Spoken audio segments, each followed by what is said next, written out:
week, I jumped on a flight to Portland, Oregon, where I was going to head west to the coast to try to photograph the famous Tufted Puffins of Cannon Beach. And as you'll see, the puffins weren't the only thing getting the attention of my camera. All up and down the coast, there's amazing landscapes to take, beautiful sunsets right over the ocean, and I even found a few other winged friends on this trip, which made it one for the books. So enjoy episode 1 of my Oregon series. This one's going to be all about those tufted puffins.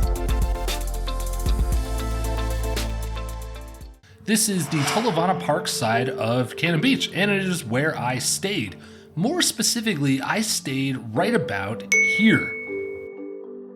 And after checking into my room, I wasted no time. I grabbed my camera and I made the 1 mile walk down the beach to Haystack Rock to scope things out. Yeah, it's about as big as I thought. Crazy.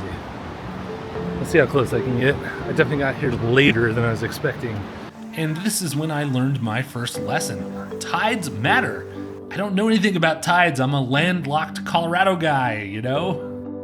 But yes, the tide was high that afternoon, so there was no access to the side of Haystack Rock where the puffins are. So I was told to come back in the morning when the tide was low. The next morning, I was woken up early, but not by an alarm, but by rumbles of thunder.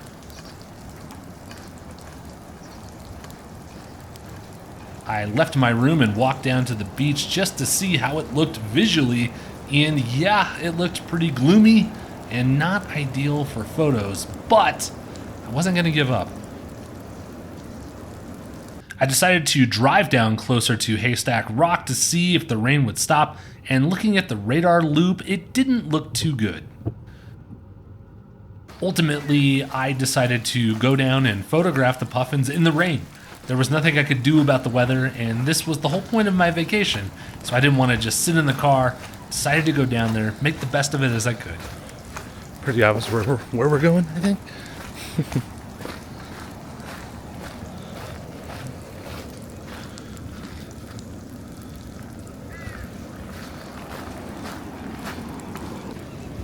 Alright, so we are at low tide, and yeah, I was curious when I first got here, like, is this something you can just literally, like, walk right up to, or is it something that you're going to need, like, a really long lens and a scope or something like that? And the answer is, well, at low tide here, yeah, you can just kind of walk right out there. It's wild. I was not expecting it would be this close to the shore, but yeah, there it is. I see, I think, a birding group, a bunch of scopes and everything, so I'm gonna go over there. Seems like they would likely know where puffins are, so that's where I'm gonna head. And this birding group was very helpful. They were able to help me get eyes on my first set of puffins nesting in the tall grass.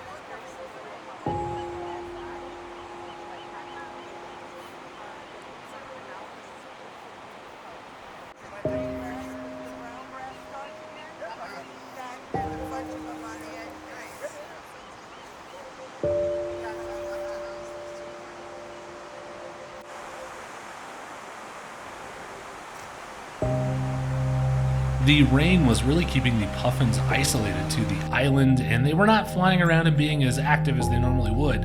Occasionally one would fly, and I would try to track it and get some in-flight shots, but with the conditions, they just didn't turn out very well.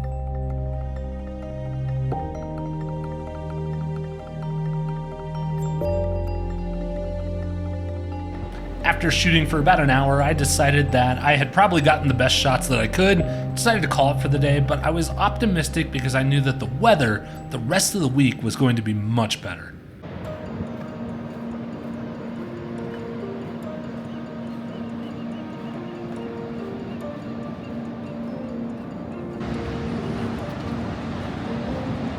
It's funny how good light actually brings out a ton of people.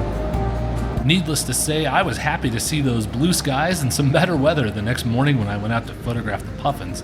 But before we get to that, I thought we'd go over really quickly some of the other bird species you're seeing in some of the photos and in the background of some of the video clips that also inhabit Haystack Rock.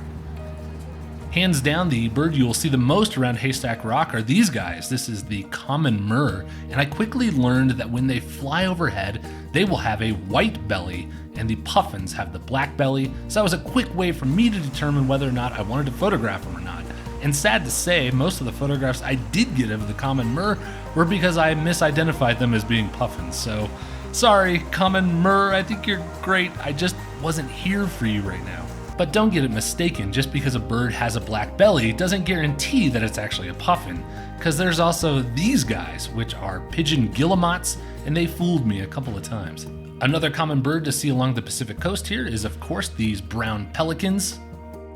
For gulls, the overwhelming majority that I saw were western gulls, which you could see flying high above the rock, or sometimes foraging down in the tide pools.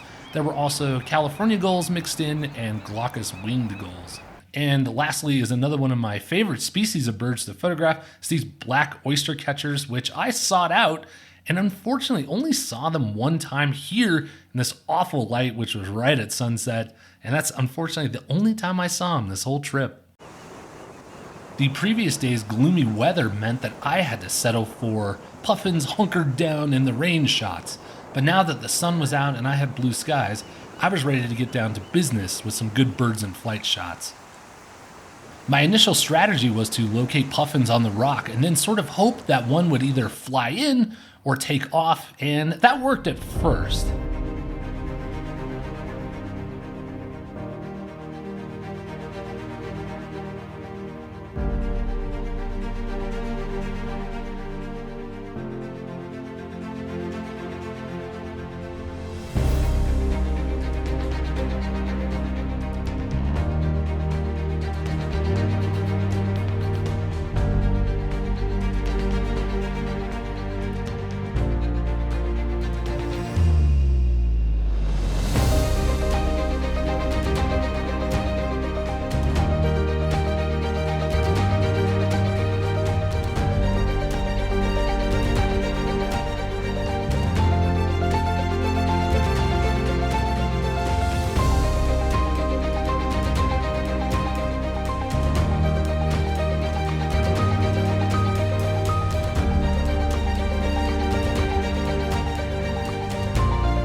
After about an hour of shooting, the activity really died down and most of the puffins ended up staying on the rock, so I decided to call it a day, but I was so happy with what a stark difference it was in the conditions from the day before, and I thought I made some really, really good shots.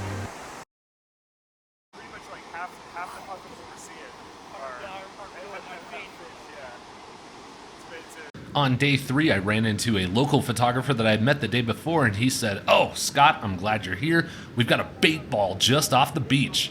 And I said, "Oh, a bait ball, cool.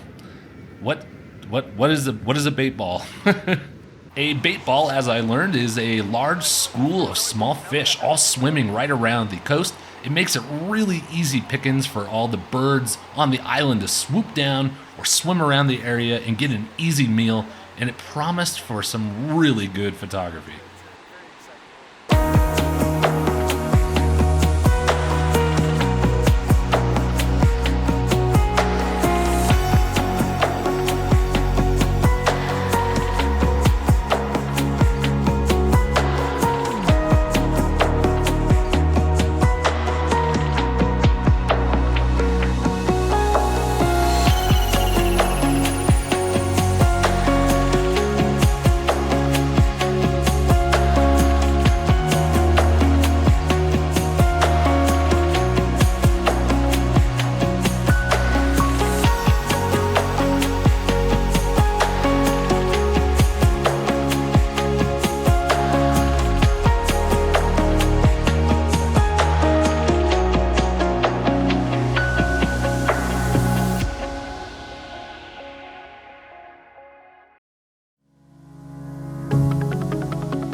After my session wrapped up, I decided to take a walk over to the other side of Haystack Rock to sort of do some reflection on what had just happened. It was absolutely mind-blowing incredible to see all the puffins fly in with those fish, to have the conditions so right. It was just hands down the highlight of my trip.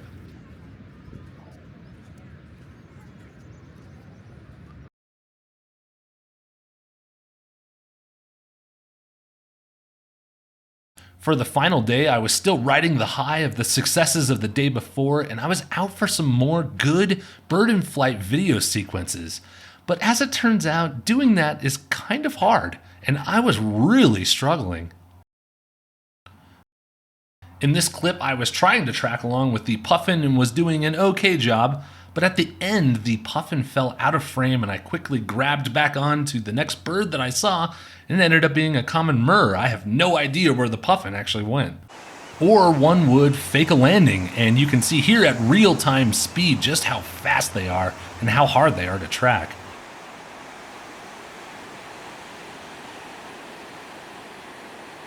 But they weren't all duds, and even though there wasn't the fish feeding frenzy of the day before, the photography was still pretty good as well.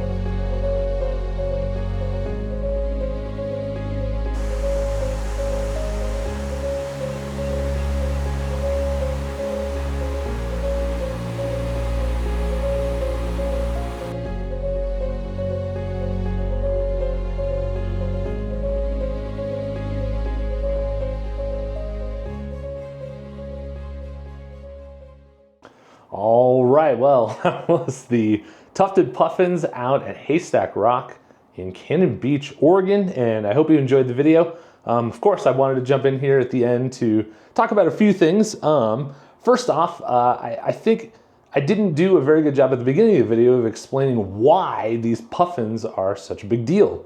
And if you didn't know, I guess I was kind of under the assumption that everyone knows, why these are a big deal. But yeah, if you did not know, the puffins will come back down to Haystack Rock during June, and then they nest there throughout July and August, and then in August they leave and go back north up to Alaska. So you really only have these 3 months to see them here at Haystack Rock, and they are the only puffin that comes down to the lower 48 on the west coast. Of course, there are puffins that you could see over on the East Coast, up by like Maine, stuff like that. So it's a pretty big deal to get out there during this small window during the summer to go try to photograph them. And there was actually another interesting thing that happened that was completely unplanned on my part. 2 of the days that I was there, the tide was actually the lowest 2 days of the entire year. So I did not plan that. That was just dumb luck. But it made getting out there next to Haystack Rock really, really cool. So yeah, I guess I just wanted to talk about the whole experience here. And I was going to go over some of my settings. So if anyone was watching this, maybe thinking like, cool, I'd like to go photograph the Tufted Puffins at some point. So like, what settings did you use, for all your stuff? I'd go over that here at the end. But first thing first, you can see I got my new awesome Pelican shirt, and I got one other cool thing. Of course, I got a new hoodie. That is Puffin. It's a Puffin hoodie. Like I saw that and I was like, well, how am I not buying that? But yeah. So yeah, it was super cool. And again, it was interesting going out there. I mentioned in the video that I have no ocean knowledge, like I know a tide comes in and out, but like I don't know when and why. So yeah, going there that first night and then having sort of high tide and everyone being like, oh yeah, well, you got to come back at low tide. And I'm like, okay, I guess I better figure out when that is. And of course, it just coincided to be in the morning when they were most active. on the rock. Of course, that first day had the rainy weather. Yeah, I woke up that morning to rumbles of thunder in my hotel, and it woke me up. And I thought maybe it was someone dragging their luggage like down the hall of the hotel, because kind of make that kind of rumbling sound. But then I was like, no, I think that's actually thunder. So a little rainy start to the day there, but overall, I was still happy to get out there and at least see them that day. I guess that day, even though the photos weren't very good, it was a good day to sort of mark them off the list. It's like, okay, cool, I saw them. They're off the on the lifer list now. So yeah, it was really cool. And then the weather, the remaining days was just phenomenal. It was really, really good. And yeah, so I guess one thing that I realized quickly, and this will lead into sort of the settings on the cameras, was like, I just didn't know, like, can you get close enough that you can make good photos of them just sitting up there, like in the tall grass, or sometimes they would go up on those rocks. And the answer is you can make photos, but I wouldn't really say they're good photos. It is pretty far away. I was shooting with my Sigma 500 millimeter prime.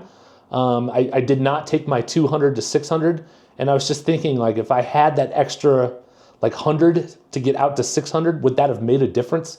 And no, I don't think it would have. And the other problem that you run into is you can walk up right next to the rock, but at that point you're shooting straight up and you're not getting good shots. So I realized pretty quickly that the best shots were going to be in-flight shots.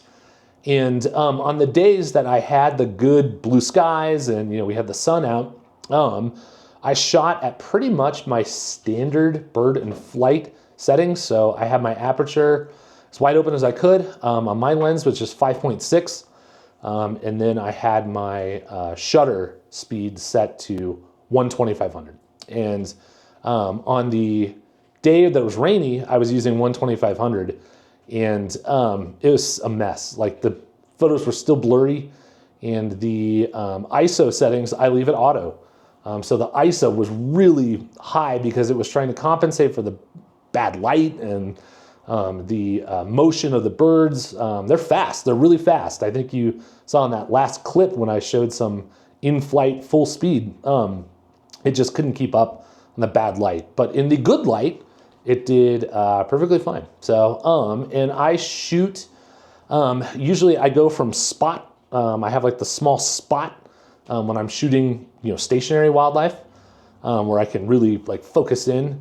But when they start flying, I go to a smaller zone focus area on my camera, and I have that tied to a shortcut button that I just, oh, they're flying. I just hit that button, and it really puts my camera sort of into shutter priority mode, and it gets that little zone focus spot, and then it goes to 1/2500. So it's really quick for me to switch back and forth. I don't have to sit there and manually dial that in. So that was my settings that I used to shoot. And yeah, that third day there, where all the the bait ball, yeah, that guy, who obviously a local photographer, he was like, "Oh, Scott, great news! It's gonna be a great day. There's a bait ball," and I was like, "Sweet, what is that?"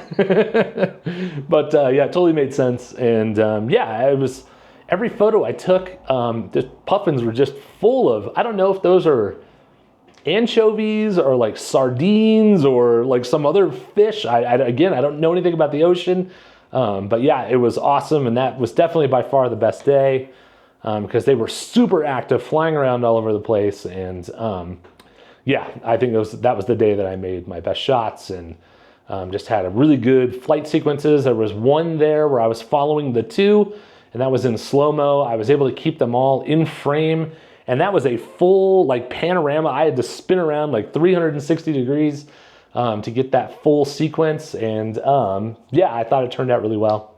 And yeah, it was really good. So my favorite thing, it was awesome waking up every morning early and just walking right down basically 2 flights of stairs, and I was on the beach, and then I would walk about a mile down the beach to Haystack Rock. And those walks every morning were really great because the beach at that point It was early enough that they weren't packed full of people.